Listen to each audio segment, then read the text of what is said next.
Hello everyone, मैं राज भंडारी आप सबका स्वागत करता हूं अपने चैनल इलेक्ट्रिकल अड्डा में। आज जो मैं आप सबके सामने नेक्स्ट वीडियो लेके आऊं वो लेके आऊं यूके बोर्ड क्लास 12 की जो फिजिक्स है उसके कुछ इंपॉर्टेंट न्यूमेरिकल्स आप लोगों के सामने लेके आया हूं। ठीक है, तो इस वीडियो में हम जो है इंपॉर्टेंट न्यूमेरिकल्स जो हैं इस वीडियो में कवर करने वाले हैं। ठीक है, जितने भी प्रीवियस 5 ईयर में आप लोगों के क्वेश्चंस आए हैं उसी के तरीके के क्वेश्चन मैं इस वीडियो में लेके आया हूं।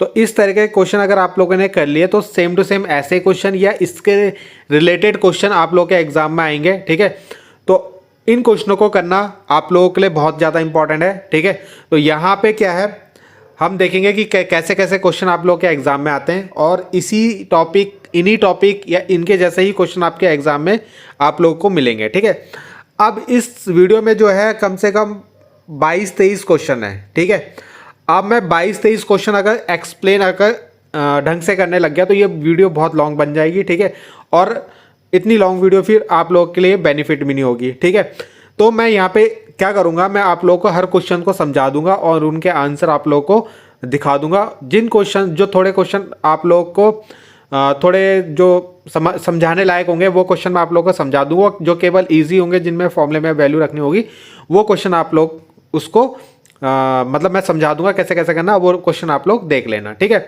तो यहाँ पे जो क्वेश्चन है ये आपकी फर्स्ट बुक के जितने भी क्वेश्चन होंगे इंपॉर्टेंट वो मैं इस वीडियो के अंदर लेके आया हूँ। वैसे ही एक सेकंड वीडियो बनाऊंगा जिसके अंदर सेकंड बुक के जितने भी इंपॉर्टेंट क्वेश्चन होंगे वो उसके अंदर आ जाएंगे। ठीक है, तो यहाँ पे जो पहला क्वेश्चन है, एक क्वेश्चन आप लोग का ऐसा जरूर आएगा इक्विलिब्रियम वाला, जो मतलब इक्विलिब्रियम वाला क्वेश्चन होता है एक, जिसमें क्या होता है या तो फोर्स के ऊपर आता है या ये इलेक्ट्रिक फील्ड के ऊपर आता है या ये इलेक्ट्रिक पोटेंशियल के ऊपर आता है। ठीक है, यानी वैद्युत विभव के ऊपर आता है।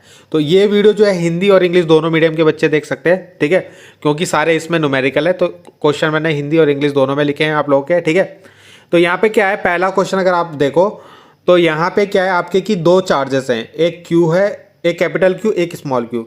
तो यहाँ पे मैंने एक कैपिटल क्यू बनाया और एक स्मॉल क्यू बनाया। ठीक है, ठीक है, जैसे मान लो एक कैपिटल क्यू है और उससे कुछ डिस्टेंस पे मैंने एक स्मॉल क्यू बना दिया। ठीक, are placed at a distance of x and x/2 from a third charge, यानी ये दोनों जो चार्ज हैं एक थर्ड चार्ज, मान लो यहाँ पे हमने एक थर्ड चार्ज लिया, कौन सा 4q, एक 4q हमारे पास एक तीसरा चार्ज है, तीसरा चार्ज मतलब तीसरा आवेश है। ठीक है, जिससे ये दोनों आवेश यानी ये दोनों चार्ज कितनी डिस्टेंस पे, कितनी दूरी पे है, एक तो आपका एक आपका x डिस्टेंस पे है जो कैपिटल Q है, और जो छोटा वाला जो स्मॉल q है यानी जो छोटा वाला q है ये कितनी दूरी पे है, x/2 दूरी पे है, यानी x/2 डिस्टेंस पे आपका। ठीक है, आगे समझ में डायग्राम आपको, यानी दो चार्ज थे हमारे पास, एक स्मॉल q वाला और एक कैपिटल Q वाला। ठीक है, अब ये जो दोनों चार्ज है, दोनों आवेश, वो तीसरे आवेश से कितनी दूरी पे थे, एक तो x दूरी पे था और एक x/2 दूरी पे था। तो यानी ये इन दोनों के बीच की दूरी x/2 है और इन दोनों के बीच की दूरी x है। ठीक है, तो आपको यहाँ पे फाइंड क्या करना है, आपको कैलकुलेट करना है मैग्नीट्यूड। ये जो कैपिटल Q है ना, इसका मैग्नीट्यूड यानी इसका परिमाण निकालना है आपको। क्या निकालना है, परिमाण। परिमाण का मतलब होता है इसकी वैल्यू निकालनी है आपको कैपिटल Q की। ठीक है, और मैग्नीट्यूड निकालना है and nature of Q. Q आपका किस नेचर का होगा, पॉजिटिव होगा नेगेटिव होगा, वो आपको यहाँ पे फाइंड करना है। ठीक है, ठीक, जिससे कि ये जो इस पे फोर्स लगा रहा होगा और ये जो इस पे फोर्स लगा रहा होगा दोनों इक्विलिब्रियम पे आ जाए। यानी जो बीच में क्यू है ना, तो इधर कैपिटल क्यू है और इधर 4q है, तो दोनों इस पे यहाँ से फोर्स लगाएंगे। अब ये कैपिटल Q की कितनी वैल्यू होगी कि यहाँ पे जो इस Q पे जो ये फोर्स लगा रहे होंगे उस पे क्या होगा, नेट फोर्स कितना हो जाए, 0 हो जाए। ठीक है, तो वो वैल्यू आपकी Q की निकालनी है और उसका नेचर बताना है आपको। ठीक है, क्वेश्चन आप लोगों को समझ में आ गया होगा। ठीक, क्वेश्चन थोड़ा इसमें समझने लायक था, वरना आंसर तो इसके अंदर कुछ नहीं है आपका। ठीक है, तो आपको करना क्या है, यहाँ पे ये जो Q रखा हुआ है बीच में हमने, ठीक है, ये जो Q रखा हुआ है हमने, तो देखो एक बार निकालेंगे हम, ये 4q है, यहाँ पे कितना फोर्स लगाएगा इस Q पे।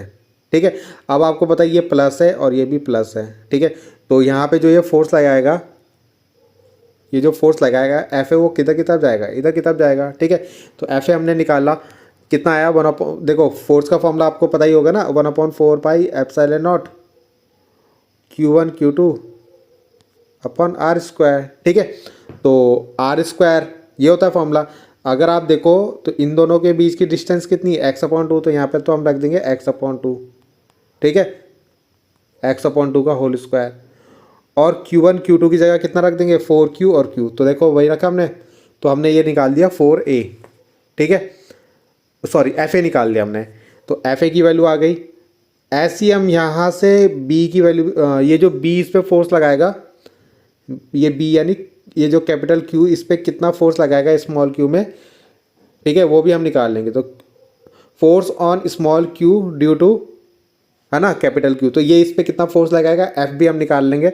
तो अब देखो इन दोनों के बीच की डिस्टेंस कितनी होगी यहाँ पे, देखो जब हमने इससे इसकी इस पे निकाला फोर्स, फोर्स मतलब होता है बल, ठीक है, हिंदी वाले बल, तो बल जब हमने निकाला तो यहाँ पे दूरी रखी थी हमने x/2, और जब हम यहाँ से यहाँ तक का फोर्स निकाल रहे हैं यानी बल, फोर्स निकाले यानी बल निकाल रहे हैं, ठीक है, तो एफ भी हमें निकालना है। तो यहाँ पे भी तो ये डिस्टेंस कितनी होगी, x/2 तो होगी ना, जब ये पूरी x है तो ये आधा भी तो x/2 होगा, तो इसलिए यहाँ पे भी हमने x/2 रखा, ठीक है। अब आपको पता है यहाँ पे नेट फोर्स कितना आना चाहिए, 0 होना चाहिए। क्या होना चाहिए, 0। क्वेश्चन में पूछा ना उसने, यहाँ पे नेट फोर्स कितना होना चाहिए, 0। अब ये नेट फोर्स मतलब कुल फोर्स, कुल बल जो है वो 0 होना चाहिए यहाँ पे।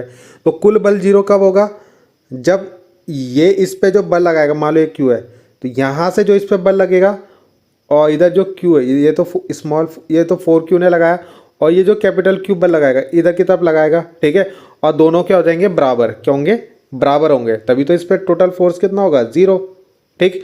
तो यहाँ पे वही हमने निकाला कि यहाँ पे जब फोर्स 0 है तो 0 होने के लिए मतलब दोनों, ये जो फोर्स लगाएगा और ये जो फोर्स लगाएगा दोनों बराबर होने चाहिए। तो एफ बी बराबर एफ ए रख दिया, नेट फोर्स किसके लिए, 0 के लिए, ठीक है।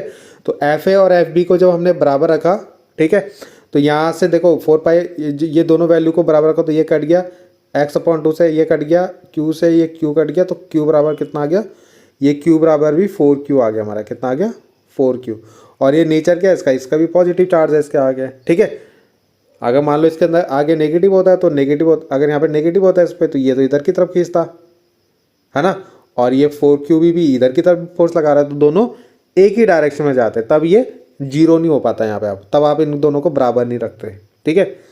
तो बराबर रखने का मतलब जितना बल ये इस पे लगा रहा है उतना ही बल इस पे लगाएगा, और ये कब होगा, जब ये 4q है तो ये भी 4q होना चाहिए, है ना, तभी तो ये दोनों का क्या होगा, फोर्स बराबर आएगा, ठीक है। तो यहाँ से आपकी q की वैल्यू निकल गई। अब ऐसा ही क्वेश्चन एक इलेक्ट्रिक फील्ड के अंदर भी आता है और इलेक्ट्रिक पोटेंशियल यानी वैद्युत विभव के अंदर भी आता है और वैद्युत क्षेत्र के अंदर भी आता है। तो उन क्वेश्चनों की भी प्रैक्टिस आप जरूर करना, एक क्वेश्चन बहुत बार आता है इसका, ठीक है, तो अच्छे से इसको कर लेना। मैं आप लोगों को बहुत जल्दी जल्दी बताने की कोशिश कर रहा हूँ, ठीक है, क्योंकि आप लोगों को इतना मैं आप लोगों को लेके चल रहा हूँ कि आप लोगों को ये फॉर्मूले, इनमें वैल्यू पुट करना, है ना, ये इक्वल कब रखते हैं, वो सब आप लोगों को एक बार में बताने पे समझ में आ रहा होगा, ठीक है। अब देखते हैं नेक्स्ट क्वेश्चन। इसके बाद जो सेकंड क्वेश्चन है कि आपके पास 2 opposite charge of A square, यानी एक स्क्वायर यानी एक वर्ग है, ठीक है, और उसमें क्या है, 2 opposite corners of square carrying Q charge. अगर मान लो ये क्यू है तो इस पर भी क्यू है अपोजिट में, ठीक है, विपरीत दिशा में, और 2 opposite corner of the square carry charge, ठीक है, और 2 अपोजिट, ये क्यू है तो ये भी क्यू है, ठीक। If the resultant force on Q, यानी या तो ये क्यू या ये क्यू, इसमें क्या है, 0 है, कितना है यहाँ पे फोर्स, मान लो मैं कहाँ पे ले लेता हूँ, इस वाले में ले लेता हूँ, ठीक है, इधर 0 है। तो हाउ क्यू और आर रिलेटेड, यानी क्यू और आर में क्या संबंध है। तो यहाँ पे अगर देखो, यहाँ पे अगर हम देखें तो ये तो सही है, चलो अगर मान लो इस क्यू पे मेरे को फोर्स निकालना है, क्या निकालना है, इस क्यू पे टोटल फोर्स 0 चाहिए मेरे को, कितना चाहिए, 0। तो अगर देखो, अगर मैं अभी इन दोनों को प्लस लेट कर रहा हूँ, ठीक है, तो प्लस लेट करने पे देखो ये जो प्लस क्यू होगा इस वाले क्यू पे जो फोर्स लगाएगा वो कहाँ की तरफ लगाएगा, ये प्लस ऐसे बाहर की तरफ लगाएगा, ठीक है।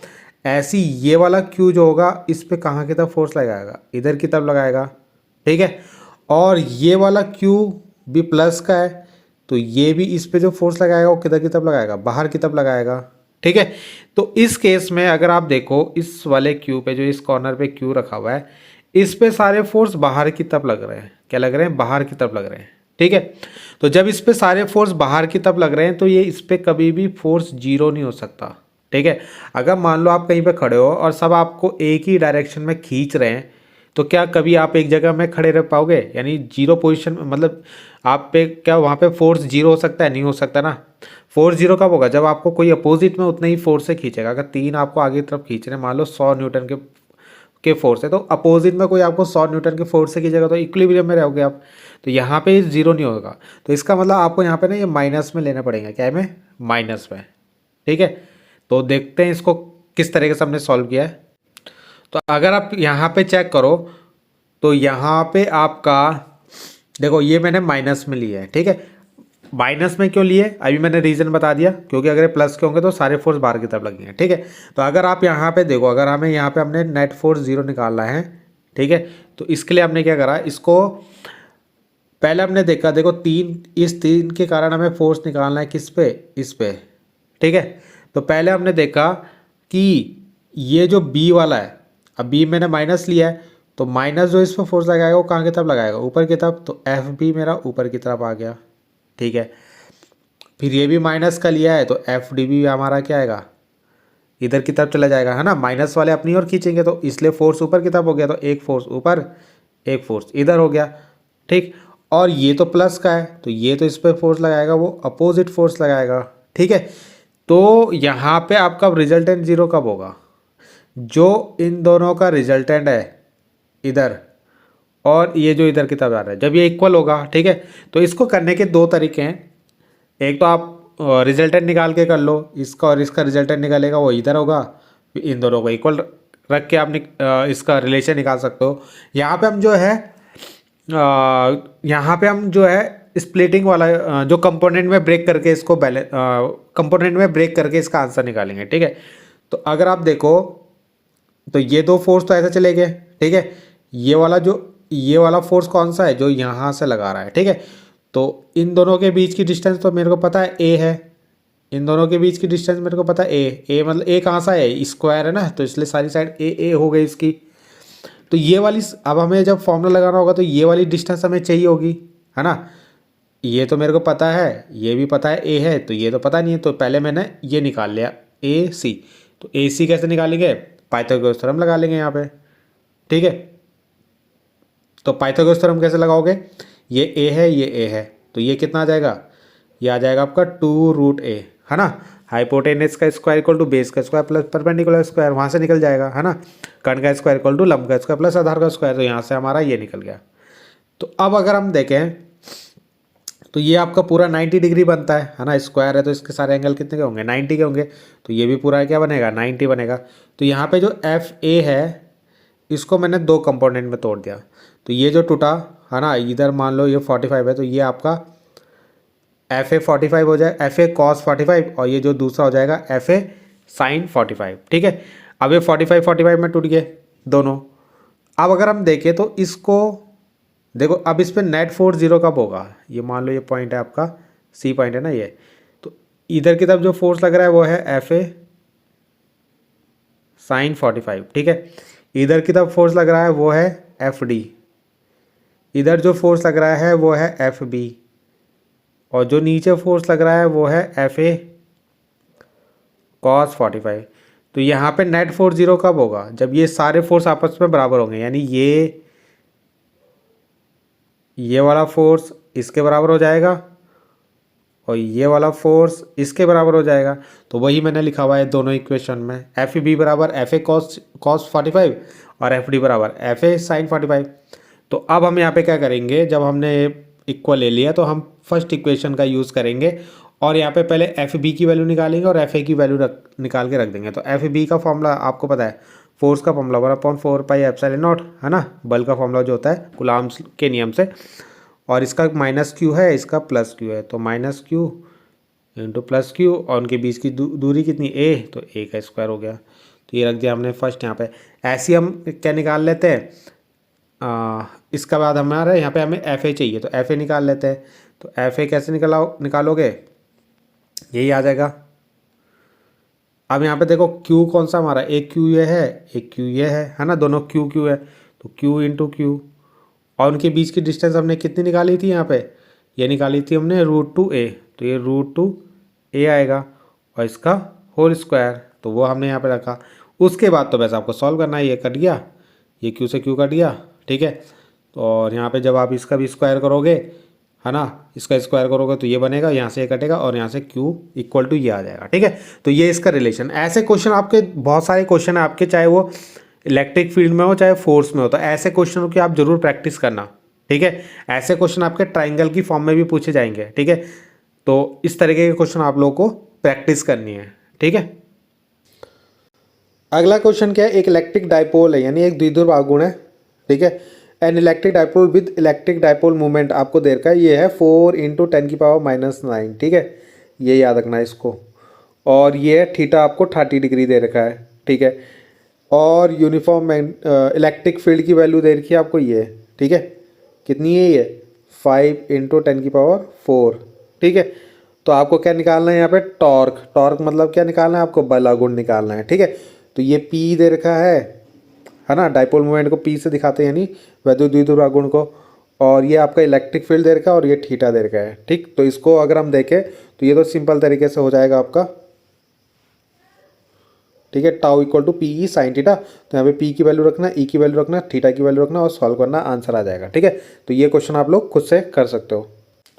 अगला क्वेश्चन भी यही है आपका, an electric dipole of length. Length दे रखी इलेक्ट्रिक डाइपोल की, है ना। इलेक्ट्रिक डाइपोल की लेंथ कितने लेते हैं हम, 2a ले लो या 2l ले लो, ठीक है। तो 2 दे रखी है, थीटा आपको दे रखा है कितना, 30 degree. An uniform electric field यानी E की वैल्यू दे रखी है आपको, ठीक है। इट एक्सपीरियंस ए टॉर्क यानी टाउ दे रखा है, ठीक। आपको क्या निकालना है, द मैग्नीट्यूड ऑफ चार्ज यानी Q निकालना है, ठीक है। और पोटेंशियल एनर्जी यानी U निकालना है, वैद्युत स्थिति ऊर्जा निकालनी है, Q निकालना है, आवेश, ठीक है। तो ये जो वैल्यू दे रखी है, मैं आप लोगों को फॉर्मूला दिखा देता हूँ। तो इन क्वेश्चनों को आप जरूर कर लेना, ठीक है। ये क्वेश्चन बहुत छोटे छोटे 2-2 नंबर में पूछता है, ये 2-2 नंबर वाले क्वेश्चन है, ठीक है। Tau equal to PE sin theta, अभी ऊपर फॉर्मूला बताया था, यहाँ से आपको क्या निकालना है, P निकालना है ना, क्या निकालना है, P। तो ये टाउ अपॉन कितना हो जाएगा, E sin थीटा हो जाएगा। यहाँ पे वैल्यू रख देना टाउ की, E की, है ना, और sin थीटा की। उसके बाद उसने बोला Q निकालने के लिए, Q तो P का फॉर्मूला क्या होता है, एक डाइपोल मूवमेंट का Q × 2a होता है ना, ठीक है। तो यहाँ से आप Q भी निकाल लेना, जब आपको यहाँ जब आप यहाँ से P निकाल लोगे, ये जो P आ जाएगा, उसके बाद यहाँ पे P की वैल्यू रख के 2a की वैल्यू उसने दे रखी है, ठीक है, वो रखनी है आप लोग को और सॉल्व करना है, Q आ जाएगा। तीसरा पार्ट उसमें U निकालना है आपको, क्या निकालना है, U। तो U का फॉर्मूला है, U क्या होता है, स्थितिज ऊर्जा यानी वैद्युत स्थितिज ऊर्जा यानी इलेक्ट्रिक पोटेंशियल एनर्जी। तो उसका फॉर्मूला होता है -PE cos थीटा, ठीक है।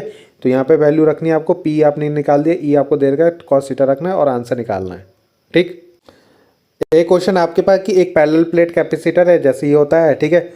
इसका कैपेसिटेंस दे रखा है C, कितना, 8 पिकोफैराड, ठीक है। अगर हमने इनकी बीच की डिस्टेंस हाफ कर दी, जैसे मान लो पहले कितनी थी, D थी ये, अब कर दी D/2, कितनी कर दी, इनकी बीच की D/2 हाफ कर दी, यानी आधी कर दी अगर उनकी बीच की दूरी। और उसके बीच में एक डाइलेक्ट्रिक भर दिया, उसके बीच में पहले अब एक डाइलेक्ट्रिक भी भर दिया K, जिसकी वैल्यू कितनी है, 5। और पहले यहाँ पे कोई भी डाइलेक्ट्रिक नहीं था, यहाँ पे क्या थी, एयर थी आपकी, कितनी थी, एयर। तो एयर के लिए K की वैल्यू 1 होती है, ठीक है। तो calculate the value of capacitance of capacitor in second case, यानी इस वाले का कैपेसिटेंस निकालोगे। अब इस केस में तो 8 थी, अब निकालो इसका, ठीक है। तो आपको क्या करना है, तो यहाँ पे इस क्वेश्चन का आंसर है, तो इसमें क्या है आप लोगों का कैपेसिटेंस का फॉर्मूला, ठीक है। आप लोगों को पता होगा वैसे K∁A/D होता है, ठीक है। अब यहाँ पे जो है सबसे पहले जो था क्या, जब इनके बीच में क्या है आपकी डिस्टेंस D होगी, डिस्टेंस क्या होगी D, उस समय यहाँ पे जो है एयर भरी हुई है, क्या है, एयर। तो एयर के लिए एयर या वैक्यूम ले लो तो K की वैल्यू 1 होती, तो इसको मैं सिंपल C, और C की वैल्यू दे रखी 8, तो इसको सिंपल ε0A/D ले लेता हूँ, ठीक। अब ये मैंने बना ली फर्स्ट इक्वेशन। उसके बाद सेकंड उसने बोला है कि अब फिर से ये फॉर्मूला लगा लेंगे, ठीक है। अब इनमें डैश ले लेंगे। अब उसने बोला है कि इनके बीच की डिस्टेंस को हाफ कर दो, यानी जैसे मान लो पहले D थी, अब इनके बीच की डिस्टेंस को D/2 कर दो। और इनके बीच में एक डाइलेक्ट्रिक भर दो यानी परावैद्युत भर दो जिसकी वैल्यू कितनी है, के की वैल्यू 5। तो अगर मैं ये फॉर्मूला लगाऊंगा तो यहाँ पे क्या जाएगा 5 एप्सिलॉन नॉट ए अपॉन, और जो ये डी डैश है उसकी जगह कितना रखना है आपको, d/2 है ना। अब डिस्टेंस कितनी है आपकी, d/2। तो ये 2 पर जाएगा तो ये हो जाएगा 10 epsilon not a upon D. ठीक है, अब इस पूरे की वैल्यू देखो फर्स्ट इक्वेशन से, ये जो मैंने यहाँ पे फर्स्ट इक्वेशन बनाई थी वहाँ से कितनी वैल्यू है इसकी 8, तो यहाँ पे 10 × 8 हो जाएगा, और 10 × 8 होगा तो 80 इसका आंसर आएगा। कितना आएगा, 80। ठीक है, अब यहाँ पे जो है यहाँ पे थोड़ा सा गलत हो रखा है ये। ठीक है, इसको 80 करना, ये आपका 2 ऊपर ही जाएगा ये। ठीक है, तो ये आपका 80 आएगा यहाँ पे। ठीक है, ठीक, तो देखते हैं नेक्स्ट क्वेश्चन। अगला जो ये क्वेश्चन है आपका, ये आपका एक डायग्राम बना हुआ है। ठीक है, अगला ये डायग्राम बना हुआ है जहाँ पे आपकी C1 की वैल्यू दे रखी है आपको, है ना। ये C1 है, ये C2 है, ये C3 है, C4 C5 सबकी वैल्यू दे रखी है आपको। ठीक है, और इधर पॉइंट X है, इधर पॉइंट Y है। तो ये 5 कैपेसिटर आपके यहाँ पे लगे हुए हैं। तो 5 कैपेसिटर वाले जो क्वेश्चन होते हैं ना, आप पहले उसको ध्यान रख लेना कि ये व्हीटस्टोन ब्रिज का तो नहीं है। ठीक है, तो ये जरूरी, ये ऐसा क्वेश्चन जब भी आपको दिखे तो ये व्हीटस्टोन ब्रिज का ही रहेगा। ठीक है, जब भी आपके कैपेसिटर इस तरीके से लगे होंगे ना तो व्हीटस्टोन ब्रिज का ही ये क्वेश्चन होता है, और यही एग्जाम में बहुत बार आता है। ठीक है, तो इसको करना क्या होता है, तो व्हीटस्टोन ब्रिज में सबसे पहले हमें इसमें चेक करना होता है बैलेंस, यानी ये संतुलित है या नहीं है। ठीक है, तो देखते हैं। तो अगर हम यहाँ पे चेक करें तो संतुलित है कि नहीं है, तो पहले हमें इसका ये डायग्राम बनाना पड़ेगा। ठीक है, तो ये डायग्राम कैसे बनेगा, तो आपको यहाँ पे पॉइंट ए दे रखा है, ये पॉइंट बी है, ये पॉइंट सी है, और ये पॉइंट डी है। ठीक है, तो ये 4 पॉइंट दे रखे हैं, इन्हीं की हेल्प से ये डायग्राम बनेगा। कैसे बनेगा देखो, सबसे पहले अगर आप पॉइंट ए देखो तो पॉइंट ए से कौन कौन सा कैपेसिटर कनेक्टेड है, एक तो ये C1 कनेक्टेड है और एक C3 कनेक्टेड है। तो पॉइंट ए से आप एक C1 कनेक्ट कर दो और एक C3 कनेक्ट कर दो, कर दिया हमने। ठीक है, उसके बाद जो हमारा पॉइंट बी है, तो पॉइंट बी से हमारे कौन कौन से कैपेसिटर कनेक्ट है, तो एक C1 कनेक्ट है यहाँ से। ठीक है, एक आपका कौन सा कनेक्टेड है, C2 कनेक्टेड है। ठीक है, और एक C5 कनेक्टेड है ना, बी से। तो जैसे ये बी है तो बी से मैंने एक C2 कनेक्टेड कर दिया। ठीक है, एक यहाँ से आपका C2 कनेक्टेड हो गया, एक आपका C1 कनेक्टेड है। ठीक, C1 कनेक्टेड हो गया यहाँ से, और एक C5 कनेक्टेड है, वो C5 भी कनेक्टेड हो गया। ठीक, तो B से तीनों पॉइंट कनेक्टेड कर दिए। अगर हम D को देखें तो D भी किससे कनेक्टेड है, C3 से, C5 से और C4 से। तो D को भी मैंने ये जो C5 था इससे कनेक्ट कर दिया, एक C3 से कनेक्ट कर दिया और एक C4 से कनेक्ट कर दिया। ठीक है, और लास्ट में अगर हम C पॉइंट को देखें तो C से आपका एक C4 जुड़ा हुआ है और एक C2 जुड़ा हुआ है। ठीक है, तो C से भी हमने एक C4 जोड़ दिया और एक C2 जोड़ दिया। तो इस तरीके से हमारा ये डायग्राम बनता है। अब तो आपको देख के लग रहा होगा ये व्हीटस्टोन ब्रिज है। ठीक है, जिन बच्चों ने व्हीटस्टोन ब्रिज पढ़ रखा होगा तो उनको यहाँ पे पता लग रहा होगा। अब हम यहाँ पे जैसी व्हीटस्टोन ब्रिज पता लगता है तो हम इसकी निकालते हैं संतुलन की अवस्था। संतुलन में क्या करना होता है, हमें C1 और C2 का अनुपात निकालना है और C3 और C4 का अनुपात, मतलब उनका रेशियो निकालना है। ठीक है, तो C1 की वैल्यू कितनी है देखो 5 रख दी, C2 की वैल्यू कितनी है देखो 10, तो 10 रखा इक्वल टू C3/C4। C3 की वैल्यू कितनी है 2 और C4 की वैल्यू कितनी है 4। ठीक है, तो अगर मैं इसको काटूँ तो 5 1 5, 5 2 10, 2 1 2, 2 2 4, तो दोनों कितने आ रहे हैं 1/2 1/2 आ रहे हैं। तो मतलब ये जब भी ये बराबर आ जाए यहाँ पे तो ये क्या होता है, संतुलित होता है आपका। ठीक है, तो संतुलन की अवस्था ये सबसे मतलब संतुलित मतलब आपका ये बैलेंस हो गया आपका। ठीक है, तो ये जैसे ये बैलेंस हो जाता है आपका, ठीक,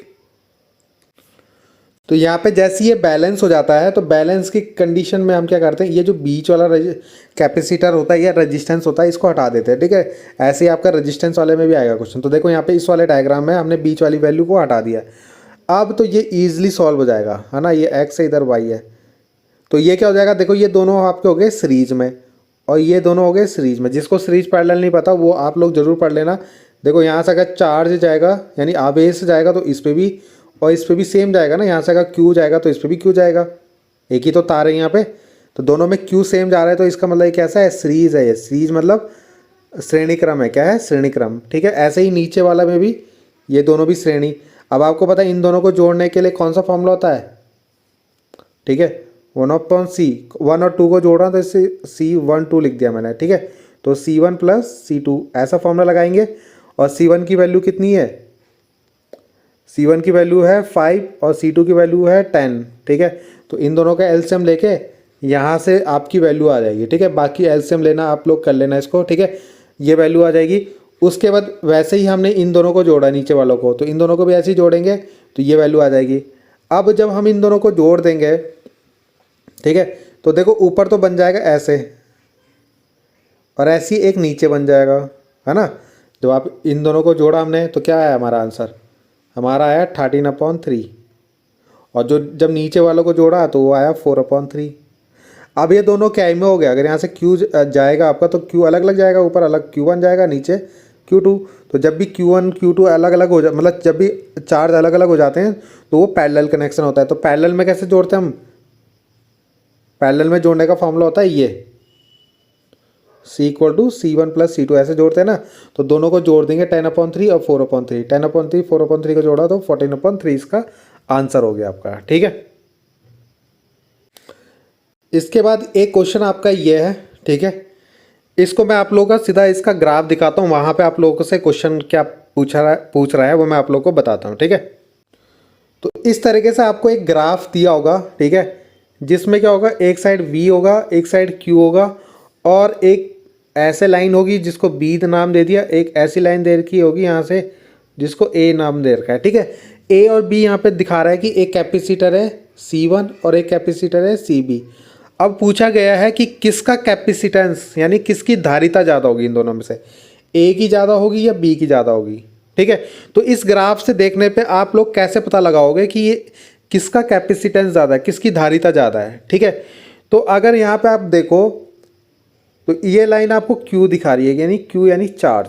ठीक है, तो अगर मान लो मैं यहाँ से कोई लाइन खींचता हूँ ऐसे ऊपर की तरफ, है ना, जैसे मैंने यहाँ पर डॉट डॉट करके बनाया। ठीक, तो अगर इस वाली लाइन को टच कर रहा है तो उसके लिए V की वैल्यू आएगी यहाँ पे, ये होगी आपकी V1। ठीक है, और जब ये लाइन ऐसे ऊपर की तरफ जा रही है तो B वाले को कहाँ पे टच कर रही है, इधर, तो ये हो जाएगा आपका V2, है ना। तो ये आपका V1 हो गया यहाँ पे और इधर V2 हो गया। ठीक, या इसको A ले लो, इसको B लिख दो, ये A का वोल्टेज और B का वोल्टेज। तो अगर आप यहाँ पे देखो तो कौन सा वाला वोल्टेज ज़्यादा है, ये वोल्टेज ज़्यादा है, ये वोल्टेज ज़्यादा है। तो आपको पता है यहाँ पे B ऊपर आ रहा है, A नीचे आ रहा है, तो यानी VB बड़ा हो गया किससे, VA से। ठीक है, तो सेम Q चार्ज पे आपका सेम है ना, Q दोनों के लिए, देखो इसके लिए भी और इसके लिए भी, तो सेम Q के लिए VB बड़ा है VA से।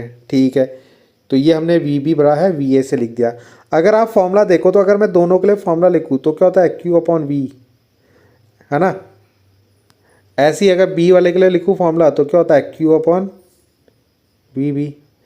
तो आपको यहाँ से दिख रहा है कि इसका VB क्या है, इसका VB ज़्यादा है। ठीक है, तो जब इसका VB बड़ा ज़्यादा है तो CB कम होगा, क्योंकि ये देखो इन्वर्सली प्रोपोर्शनल है, यानी व्युत्क्रमानुपाती है। तो VB बड़ा होगा तो CB कम हो जाएगा। ठीक है, और इसका VA बड़ा होगा तो इसका VA कम है तो CA बढ़ जाएगा। ठीक है, तो यानी A वाले का ज़्यादा हो जाएगा, B वाले का कम हो जाएगा। ठीक है, A वाले का ज़्यादा हो जाएगा, B वाले का कम हो जाएगा, क्योंकि B वाले का क्या है, VB ज़्यादा बड़ा है तो CB उसका कम हो जाएगा, कैपेसिटेंस मतलब। तो इसका VB ज़्यादा है तो CB कम हो जाएगा, तो CB कम हो गया देखो इसका, और इसका VA कम है तो CB ज़्यादा हो जाएगा, CA, तो इसलिए CA ज़्यादा हो जाएगा, यानी A वाले का कैपेसिटेंस ज़्यादा है, B वाले का कम है। ठीक है, तो इस तरह के क्वेश्चन आएंगे तो इनकी भी प्रैक्टिस कर लेना। अगला क्वेश्चन है कि एक बैटरी है जिसका EMF इतना है और इंटरनल रेजिस्टेंस यानी स्मॉल r, तो ये शायद 5 ओम होगा आपका। ठीक है, 5 ओम, अभी चेक भी कर लेंगे, 5 ओम होगा, ये 2 नहीं होगा, यहाँ पे ओम होगा। ठीक है, और करंट कितनी है, इससे करंट जा रही है 0 से 3 यानी 3 एम्पीयर ले लेते हैं। What is the resistance of register, यानी R निकालना है आपको। और what is in terminal voltage, यानी V भी निकालना है, V से टर्मिनल वोल्टेज, यानी टर्मिनल वोल्टेज को हिंदी में क्या बोलते हैं, टर्मिनल वोल्टेज ही बोलते हैं। ठीक है, व्हेन सर्किट इज क्लोज, यानी जब परिपथ क्या हो, बंद हो। ठीक है, तो ये चीज़ें आपको निकालनी, तो देखते हैं। तो ये आपको क्वेश्चन में दे रखा था, देखो 5 ओम है यहाँ पे, तो यहाँ से ना आपको आर निकालना। तो सबसे पहले तो आपको एक फॉर्मूला तो पढ़ा ही है ना आप लोगों ने, एक फॉर्मूला पढ़ा होगा आई का E upon R plus small r, ठीक है। तो ये तो एक्सटर्नल रेजिस्टेंस होता है आपका, ये इंटरनल यानी आंतरिक प्रतिरोध होता है, ये बाह्य प्रतिरोध होता है। तो यहाँ से आपको आर निकालना है। तो आर निकालोगे तो ये बन जाएगा फॉर्मूला यहाँ पे, ठीक है। अब ये बन जाएगा फॉर्मूला, यहाँ पे ई की वैल्यू रखो, आई की वैल्यू रखो, आर की वैल्यू रखो, आंसर आ जाएगा। उसके बाद टर्मिनल वोल्टेज भी पूछा था, V equal to I R से निकाल सकते हैं हम, ठीक है। मान लो जैसे इसका अगर मैं सर्किट बनाऊँ तो कैसे बनाना पड़ेगा, एक रेजिस्टेंस R है, ठीक है, एक बैटरी है आपकी, ठीक। अब ये कैपिटल R हो गया, इसका स्मॉल r यहाँ होगा, ये इसका EMF होगा, ठीक है। तो ये टर्मिनल वोल्टेज मतलब यहाँ पे V निकाल लो। तो V कितना होता है, IR होता है, ठीक है। यानी यहाँ पे जो वोल्टेज होगी है ना, V equal to I R निकाल लो। तो I जो आपने दे रखा है और R जो आपका कितना है, ये 35, अभी 35 आया ना, तो 35 रख दिया, उससे भी आ जाएगा। या आप सिंपल एक फॉर्मूला होता है V equal to E minus I R, तो यहाँ से भी आप इसको निकाल सकते हो, ठीक है। तो ऐसे निकाल लो चाहे ऐसे निकाल लो, ठीक है। फॉर्मूला मैंने आपको बता दिया, आप इसको निकाल लेना।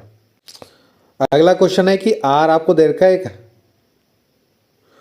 और उसकी लेंथ को क्या कर दिया, इंक्रीज कर दिया ट्वाइस, यानी लेंथ जो होगी वो डबल हो गई, ठीक है।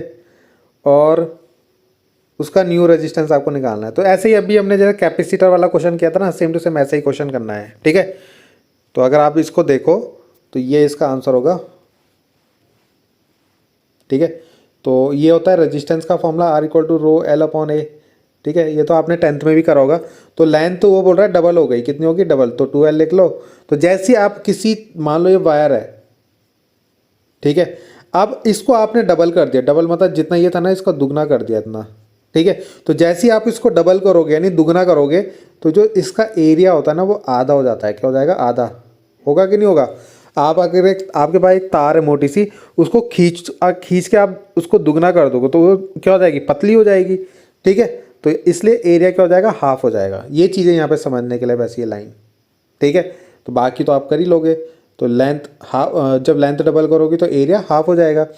तो यानी ये जो फॉर्मूला था यहाँ पे रेजिस्टेंस कितना था, 4 देर का था ना आपको, ठीक है, सॉरी 5। तो ये यहाँ पे आप ऐसे लिख सकते हो, 5 equal to rho l upon a. तो इससे फर्स्ट इक्वेशन बना लेना, ठीक है। उसके बाद दोबारा ये फॉर्मूला लगाया, ठीक है, रो एल डैश अपॉन ए डैश, ठीक है। तो एल डैश की वैल्यू कितनी रखोगे, डबल हो गया तो 2L, और एरिया कितना हो जाएगा, हाफ, A/2, ठीक है। तो ये 2 और ये 2 मल्टीप्लाई होकर 4 बन गया, ठीक है। और ये जो आपका ये बचा था क्या, रो एल ए, उसकी वैल्यू कितनी है, रो एल ए की वैल्यू कितनी है, 5। तो 4 × 5 कितना हो गया, 20 हो गया आपका, ठीक है। अगला क्वेश्चन है कि एक रजिस्टर है जिसका 50 डिग्री सेल्सियस, यानी जब टेम्परेचर T1 ले लेते हैं तो कितना है, 6 है। और जब टेम्परेचर T2 है तो उस समय रेजिस्टेंस कितना है, R2 और R1, ठीक है। R1 6 और R2 7 है। तो इसका मीन टेम्परेचर कोफिशिएंट यानी अल्फा निकालना है आपको इसका, ठीक है। और find the resistance of the conductor 0, और T इक्वल टू जब 0 डिग्री सेल्सियस है तब उसका रेजिस्टेंस भी निकालना है, ठीक है। तो कैसे करेंगे, तो पहले अल्फा का फॉर्मूला देखते हैं। अल्फा का फॉर्मूला क्या होता है,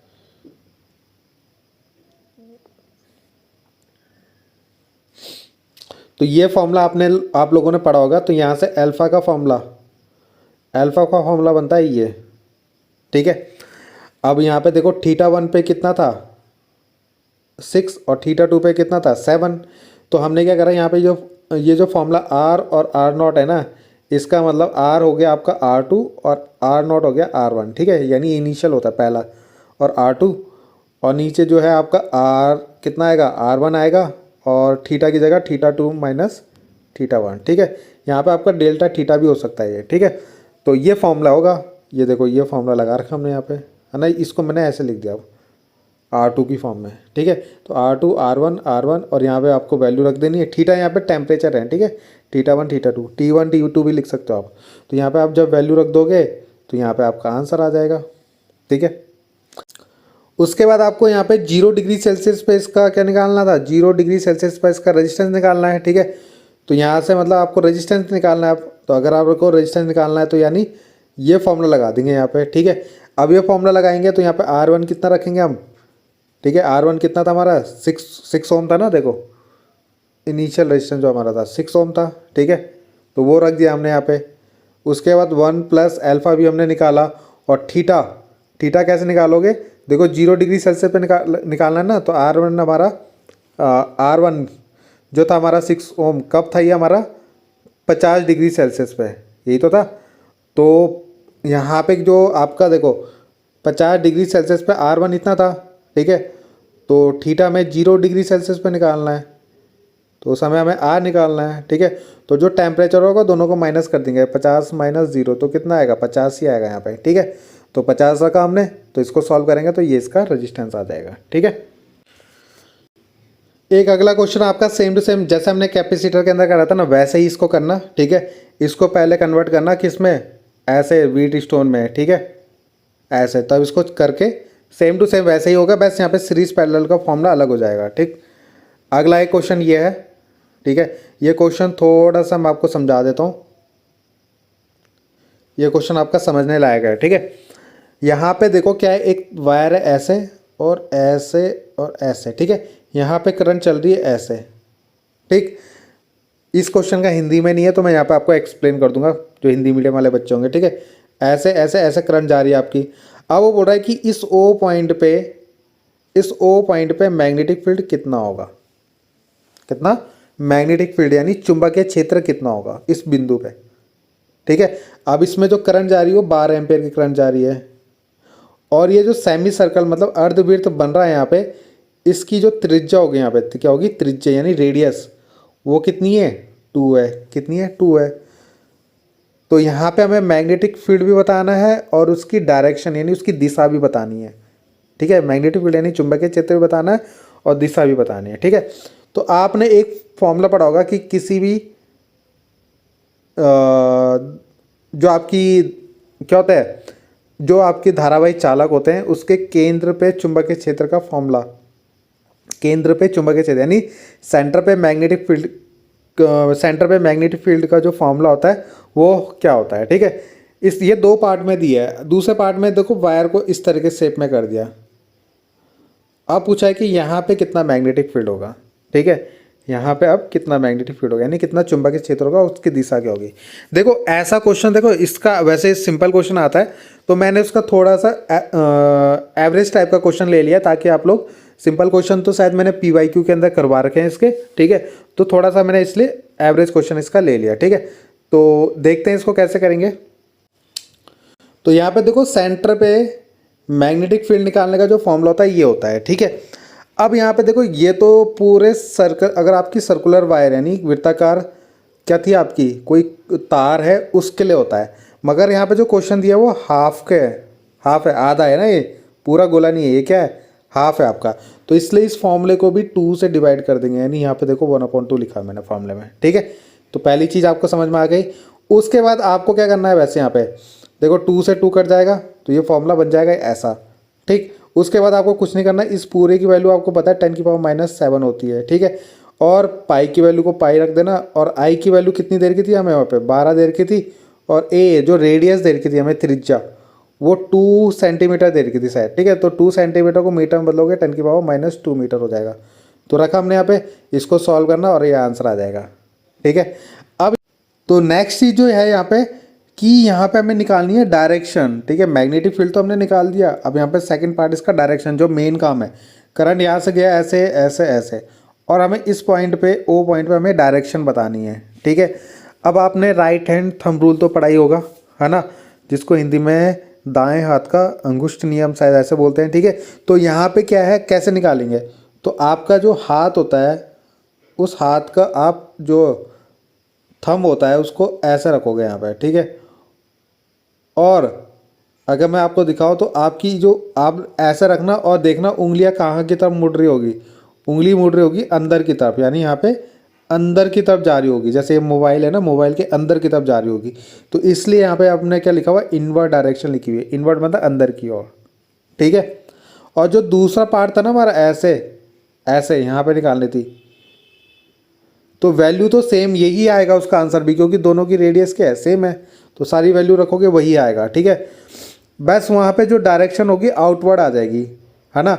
अब आप अपने अंगूठे को यहाँ पे रखना, तो यहाँ से उंगलियाँ जो हो जाएंगी ऐसे ऐसे ऐसे बाहर की तरफ आ रही होगी, मतलब आपके मोबाइल से बाहर की तरफ आ रही होगी। ठीक है, तो ये आप लोग इसको लगा के देखना इसका। ठीक है, आंसर आपका आ जाएगा। नेक्स्ट क्वेश्चन जो है आपको टॉर्क दे रखा है आपको। ठीक है, कैलकुलेट करना है आपको टॉर्क। ठीक, टॉर्क मतलब आपको बलागुण निकालना है। उसके बाद आपको एन दे रखा है, नंबर ऑफ टर्न। ठीक है, और ये लेंथ और ब्रेथ यानी एल और बी आपको दे रखा है किसी रेक्टेंगुलर कॉइल का। ठीक है, तो उसका एल और बी आप लोग को दे रखा है। कैरिंग करंट आई दे रखा है आपको। ठीक है, और थीटा दे रखा है आपको 60 डिग्री, और मैग्नेटिक फील्ड बी की वैल्यू दे रखी है आपको 5 टेस्ला। ठीक, तो देखते हैं इसमें कौन सा फॉर्मूला आपको लगने वाला है। तो यहाँ पे जो आपका फॉर्मूला यूज़ होने वाला है, ये फॉर्मूला यूज़ होने वाला है टॉर्क का। ठीक है, tau equal to N B I A sine alpha, sorry cos alpha. ठीक है, कॉस एल्फा। ठीक है, तो यहाँ पे ये सारी वैल्यू दे रखी है और ये सारी वैल्यू यहाँ पे पुट करना और इसका आंसर निकाल लेना। अगला जो क्वेश्चन है यहाँ पे कि एक शॉर्ट कंडक्टर है, मान लो छोटा सा कंडक्टर है। ठीक है, जिसकी लेंथ 5 सेंटीमीटर है, तो इसको मीटर में बदल लेंगे। एक लॉन्ग कंडक्टर है 1.5 मीटर का। ठीक है, और इनमें करंट चल रहा है, एक में 4 एम्पियर जा रहा है और एक में 3 एम्पियर करंट जा रहा है। ठीक है, और दोनों में सेम डायरेक्शन जा रहा है, इधर भी और इधर भी। इसका मतलब अट्रैक्शन होगा इनके बीच में। क्या होगा? अट्रैक्शन मतलब आकर्षण होगा। ठीक है, what is the total force experience by the long conductor, यानी लॉन्ग कंडक्टर कितना फोर्स एक्सपीरियंस करेगा। ठीक, when they are 3 centimetre apart, इनके बीच की डिस्टेंस कितनी है? 3 सेंटीमीटर। बहुत इंपॉर्टेंट क्वेश्चन है, एग्जाम में आता है। ठीक है, तो देखते हैं इसका आंसर। तो यहाँ पे ये इसका आंसर है। ऐसे क्वेश्चन मैंने आपको ना PYQ के अंदर भी बहुत सारे करवा रखे। ठीक है, तो यहाँ पे देख लेना, वहाँ पे भी आप लोग देख लेना इसको। I1 शॉर्ट कंडक्टर पे जो करंट है ये है, लॉन्ग कंडक्टर पे इतनी है, उनके बीच की डिस्टेंस 3 सेंटीमीटर दे रखी थी, मीटर में बदल लिया। अब यहाँ पे जो हम निकालेंगे फोर्स पर यूनिट लेंथ निकालेंगे, यानी F/L निकालेंगे। ठीक है, अगर यहाँ पे हमने L नहीं लिखा हुआ है यहाँ इस फॉर्मूले में, तो इसका मतलब L यहाँ होगा इंटू मल्टीप्लाई। ठीक है, और L को फिर यहाँ, अगर हमें पर यूनिट लेंथ निकालना है तो हम इसको यहाँ रखते हैं, वरना हम इसको यहाँ। ठीक है, तो यहाँ भी आप इसको लिख सकते हो। ठीक है, यहाँ से हटा के यहाँ पे L रख देना है इसमें। ठीक है, तो शॉर्ट कंडक्टर पे निकालना है। ठीक है, ठीक सॉरी लॉन्ग कंडक्टर पे हमें फोर्स निकालना है, तो यहाँ पे शॉर्ट कंडक्टर की क्या आ जाएगी? यहाँ पे लेंथ आ जाएगी। ठीक है, यहाँ पे वैल्यू रखनी है आपको सारी, और L जो है यहाँ पे शॉर्ट कंडक्टर का लेंथ निकालना है, क्योंकि शॉर्ट कंडक्टर की लेंथ कितनी है वो यहाँ पे आप रख दोगे। ठीक है, कितनी थी? 50 सेंटीमीटर थी ना, तो उसको मीटर में बदल के वो वैल्यू यहाँ रख देना और यहाँ पे इसको सॉल्व कर लेना और अट्रैक्टिव फोर्स आ जाएगा। ठीक है, तो बाकी कैलकुलेशन आप लोग इसको कर लेना। ठीक, अगला क्वेश्चन है कि एक गैल्वेनोमीटर है जिसका रेजिस्टेंस 10 ओम है। ठीक है, और full scale deflection when a current 25 milliampere is pass through it, जब उसके अंदर से 10 मिली एम्पेयर करंट जो है पास होती है। ठीक है, 10 मिली एम्पियर। ठीक है, describe this showing full calculation how you convert the galvanometer into एक वोल्ट मीटर, यानी कैसे आप गैल्वेनोमीटर को एमीटर वोल्ट मीटर में बदलते हो, और कितने वोल्ट मीटर बदलना है? जो 120 वोल्टेज को मेजर कर ले, कितने? 120 वोल्टेज को माप ले, और सेकंड में एमीटर में बदलना है जो कितनी करंट को माप ले? 20 एम्पेयर को माप ले। ठीक है, तो देखते हैं इसमें कौन सा फॉर्मूला लगेगा। तो यहाँ पे आपका G दे रखा है, IG दे रखा है। ठीक है, इसको मिली एम्पेयर को एम्पियर में बदला तो 10⁻³ होगा यहाँ पे। ठीक है, और ये फॉर्मूला है आपका जब आप गैल्वेनोमीटर को वोल्ट मीटर में बदलते हैं। ठीक है, तो वहाँ पे आपको R निकालना है उसका। ठीक है, तो R निकालना है कितने वोल्ट मीटर, कितने का वोल्ट मीटर बनाना है आपको? 120 वोल्टेज मेजर कर ले जो।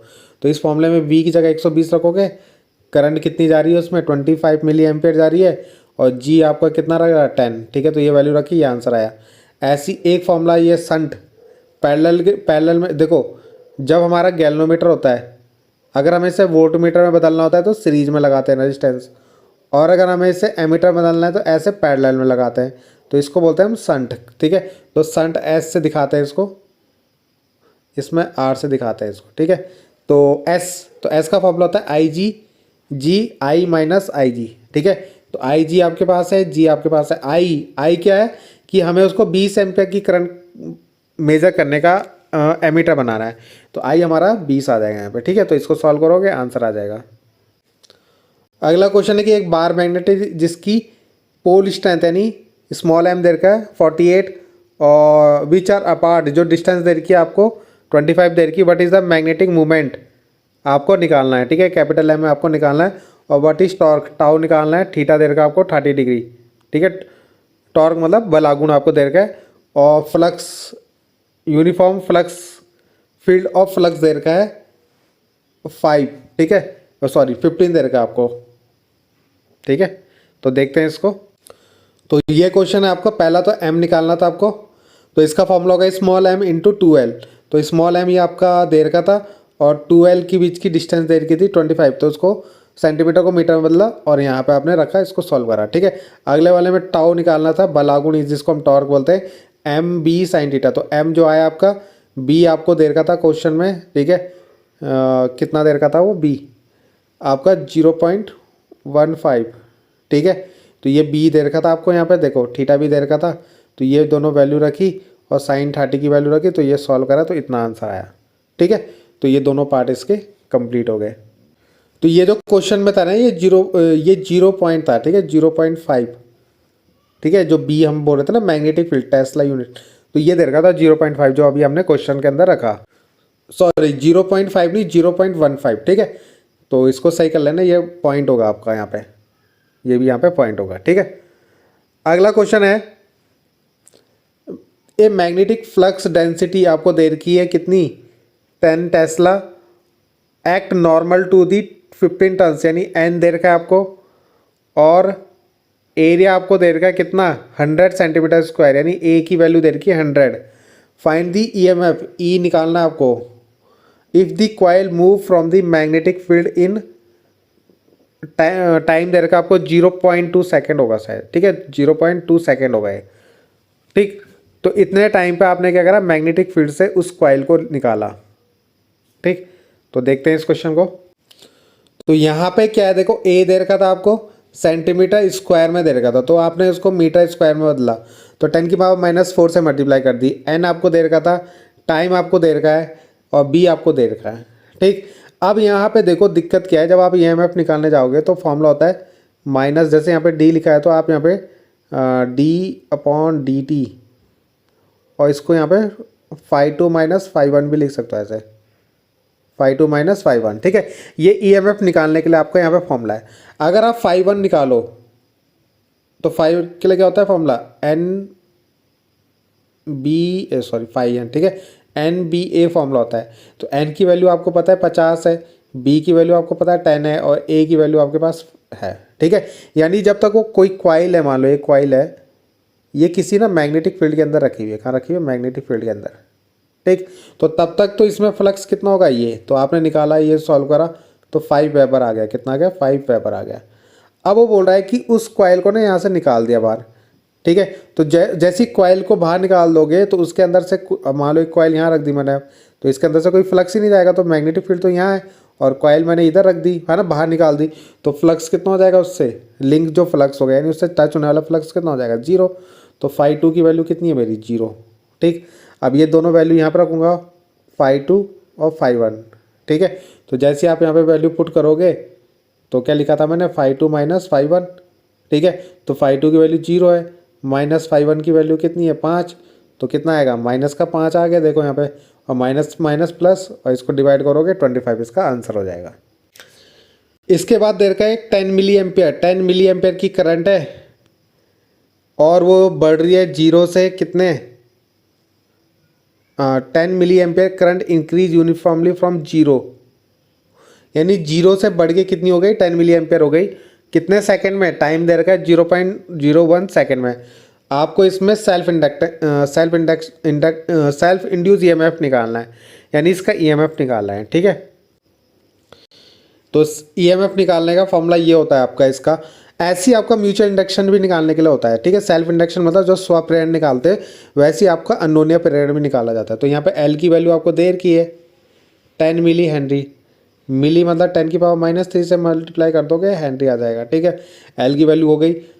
अब उसने बोला है कि 0 से बढ़ रहा है, तो I1 कितना हो गया, 0, और I2 कितना हो गया, कितना बढ़ गया, 1 एम्पेयर कितने टाइम में, 0.01 सेकेंड में बदल गया हो। तो यहाँ पे भी आप क्या कर सकते हो, ई माइनस एल, और डी आई को आप क्या लिख सकते हो ऐसे ही, I2 माइनस I1 अपॉन में डी टी लिख सकते हो। तो I2 की वैल्यू कितनी है 1, तो 1 माइनस 0 तो कितना आएगा 1 ही आएगा। तो यहाँ पे डायरेक्ट 1 लिखा हुआ है, ठीक है। या आप यहाँ पे डी आई निकाल लेना, I2 माइनस I1, तो 1 माइनस 0 कितना आएगा 1, और टाइम आपको दे रखा है, तो सॉल्व करोगे आंसर आ जाएगा, ठीक है। एक क्वेश्चन ये है, यहाँ पे करंट की इक्वेशन दे रखी है आपको, I equal to 50 cos 100 pi t, ठीक है। आपको यहाँ पे फ्रीक्वेंसी ऑफ AC, पहले तो फ्रीक्वेंसी निकालनी है AC की, ठीक है, F जिसको बोलते हैं हम। फिर mean value of current during positive half cycle, positive half cycle में उसकी मीन वैल्यू भी निकालनी है, ठीक है, ठीक है, मध्यमान जिसको बोलते हैं। और दूसरा आपको वर्चुअल करंट भी निकालनी है उसकी, ठीक है, जिसको आभासी मान बोलते हैं। और the value of current 1/300 second after it was 0, ठीक है, तो उसकी वैल्यू भी निकालनी है 1/300 सेकेंड में जब वो 0 हो जाती है, ठीक है। तो देखते हैं इसको कैसे करेंगे। तो ये क्वेश्चन आंसर होगा आपका इसके अंदर, ठीक है। तो यहाँ पे क्या है, सबसे पहले आपको क्या निकालना था, सबसे पहले आपको फ्रीक्वेंसी निकालनी थी। तो फ्रीक्वेंसी कैसे निकालोगे, देखो हमारी जो करंट की इक्वेशन होती है उसमें ऐसा होता है, ये sorry, I equal to I0 cos omega t, ठीक है। और क्वेश्चन में हमें दे रखा I इक्वल टू 50 कॉस, ठीक है, 100 पाई टी। तो अगर मैं इसमें कंपेयर करूं, तो कंपेयर क्या करूंगा मैं, ओमेगा की वैल्यू कितनी है 100 पाई अगर हम देखें, और I0 की वैल्यू कितनी है 50, ठीक है। तो यहाँ से दो चीज़ मिलती है, ओमेगा इक्वल टू आ गया हमारा 100 पाई, ठीक है, और ठीक है ये, ओमेगा की वैल्यू कितनी होती है 2 पाई एफ, तो 100 और पाई से पाई कट गया, और 2 से यह 50 कटा, तो कितना आ गया, एफ़ की वैल्यू 50 आ गया। यहाँ पे आप यहाँ पे टी ले भी सकते हो नहीं भी ले सकते हो, ठीक है, ये जो टी है इन दोनों को ले भी सकते हो नहीं भी। तो इस तरीके से 100 आ गया। उसके बाद आपको मीन करंट निकालनी थी, मध्यमान। तो मध्यमान क्या होता है हमेशा, एक फॉर्मूला होता है I0 का, ठीक है। तो यहाँ पे ये वैल्यू और I0 अभी हमने देखा, यहाँ से I0 कितना आ गया हमारा 50, जिसको हम पीक करंट बोलते हैं, ठीक है, क्या बोलते हैं पीक करंट। तो I0 की वैल्यू 50, यहाँ पे 50 रख दोगे ये भी आ जाएगा, ठीक है। ये सेकंड पार्ट। तीसरा हमें निकालना था वर्चुअल, वर्चुअल मतलब होता है आरएमएस मान निकालना था। तो आरएमएस मान हमेशा क्या होता है 0.07 I0 यानी पीक करंट का। यहाँ पर I0 की जगह 50 रख के ये आ जाएगा आपका, ठीक है। उसके बाद आपको करंट निकालनी थी जब टाइम कितना है 1/300 सेकेंड था। तो ये जो हमारा ये इक्वेशन है वहाँ पे टी की जगह रख दिया हमने 1/300, ठीक है। तो इसको सॉल्व करोगे तो यहाँ पे कट जाएगा 0 से 0, ठीक है। तो पाई बाई थ्री की वैल्यू रखी तो 25 एम्पेयर आ गया, ठीक है। इसके बाद ये बहुत इंपॉर्टेंट क्वेश्चन है आपका ये वाला, ठीक है। ये क्वेश्चन एग्जाम में आता ही आता है। तो ये क्या है, एक वेरिएबल फ्रीक्वेंसी वोल्टेज दे रखी है आपको भी, एल की वैल्यू दे रखी है, आर की वैल्यू दे रखी है, ठीक है। ऐसी आपका इसके अंदर कैपेसिटर भी दे सकता है। आपको इसकी एंगुलर फ्रीक्वेंसी निकालनी है यानी ओमेगा निकालना है, और इम्पीडेंस निकालना है जेड, और इसमें करंट निकालनी है आई, ठीक है। तो इम्पीडेंस मतलब प्रतिबाधा निकालनी है, ठीक है। तो देखते हैं इसको। तो यहाँ पे क्या आपको ये सारी वैल्यू दे रखी है, ठीक है। अब देखो एक्सएल इक्वल टू एक्स होता है, ठीक। अब यहाँ पे देखो क्वेश्चन अगर हम देखें तो तो यहाँ पे रेजोनेंस लिखा हो। रेजोनेंस मतलब जिसको हिंदी में अनुनाद बोलते हैं, ठीक है। तो रेजोनेंस की कंडीशन क्या होती है, जब एक्सएल और एक्ससी क्या हो जाए आपस में बराबर हो जाए, ठीक है। तो एल की वैल्यू तो आपको दे रखी है यहाँ पे 5 हेनरी, और सी की वैल्यू भी दे रखी है 80 माइक्रोफेराड, ठीक है। तो देखते हैं। तो जो रेजोनेंस की कंडीशन होती है उसमें एक्सएल बराबर एक्ससी होता है आपका, ठीक है। तो एक्सएल बराबर एक्ससी होगा। तो यहाँ से आपने रेजोनेंस जब होता है तो उसकी फ्रीक्वेंसी का फॉर्मूला आपने पढ़ा ही होगा, 1/√LC होता है, बाहर आता है 2 पाई, कितना आता है 2 पाई, ठीक है।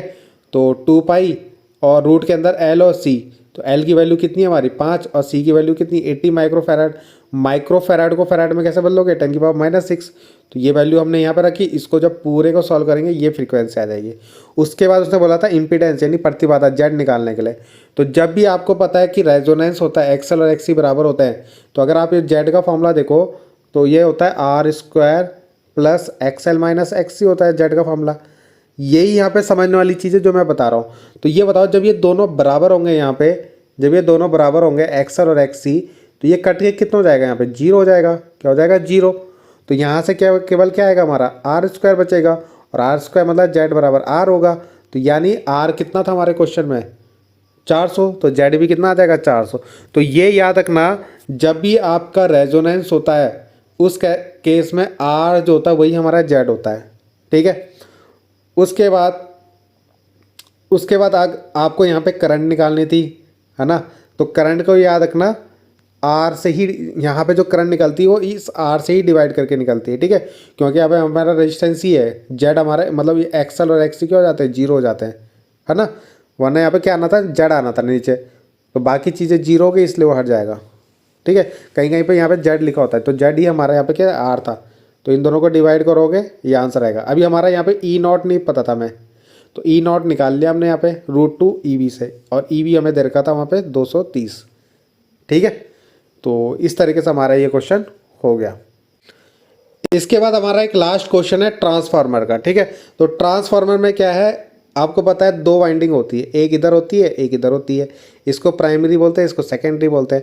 तो यहाँ पे नंबर ऑफ टर्न्स दे रखा है, प्राइमरी में कितने टर्न है, एन की वैल्यू 200 है, सेकेंडरी में 1000 है। तो एन पी हमारा 200 है, एन एस हमारा 1000 है। और इनपुट पावर यानी इधर की जो पावर है आपकी वो 10 किलोवाट है। तो यानी ई पी ले रखा हमने यहाँ पे, सॉरी ये जो पी पी लिखा है मैंने वो कितना ले रखा है यहाँ पे 10 किलोवाट। तो 10 किलोवाट को वाट में बदल लेंगे, और वोल्टेज आपको दे रखी है कितनी 200, यानी वी यहाँ पे वी पी जो है आपकी 200 है, यानी प्राइमरी वोल्टेज। तो आउटपुट वोल्टेज निकालना है आपको वी एस। ठीक है, तो इसके लिए आपको एक फॉर्मूला याद रखना है, आपने फॉर्मूला पढ़ा होगा E S upon E P equal to होता है N S upon N P. ठीक है, तो यहाँ पे आपको ई एस निकालना है, एन एस आपको पता है सेकेंडरी में है 1000, एन पी आपका ये दे रखा है 200, और ई पी आपको दे रखा है 200। ठीक है, तो इस तरीके से इसको सॉल्व कर लोगे ई एस आ जाएगा। उसके बाद उसने बोला है सेकेंड पार्ट में क्या निकालना है, प्राइमरी करंट निकालनी है आपको आई पी। ठीक, तो आई पी कैसे निकाल सकते हो, अभी आपने ये जो पावर दे रखी है पी इक्वल टू होता है वी आई। तो ये प्राइमरी पावर दे रखी है, तो वोल्टेज भी प्राइमरी करंट भी प्राइमरी। तो प्राइमरी पावर कितनी देगी 10 किलोवाट, यानी 10 की पावर 4 वाट हो जाएगा। और प्राइमरी वोल्टेज कितनी देर की थी हमें 200, तो इसको डिवाइड करोगे आई पी आ जाएगा आपका।